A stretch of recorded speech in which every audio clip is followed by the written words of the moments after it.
This is a market that feels like it wants to take a bit of a pause, but is this the peak, or do you think there's still more room to run? Well, the market is obviously made up of a lot of different components, and certainly the trends that are driving the market higher, including AI, personalized medicine, we think those will continue. And, that's really become an uneven landscape where you have the mega caps and their very high valuations, artificially driving the higher valuations in the core indices.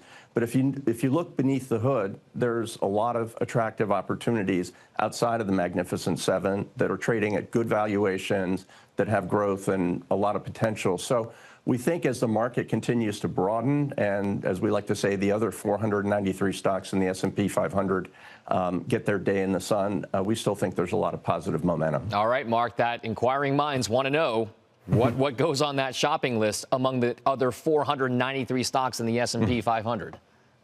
Well, it's interesting. Your previous guest was talking about interesting ways to play AI.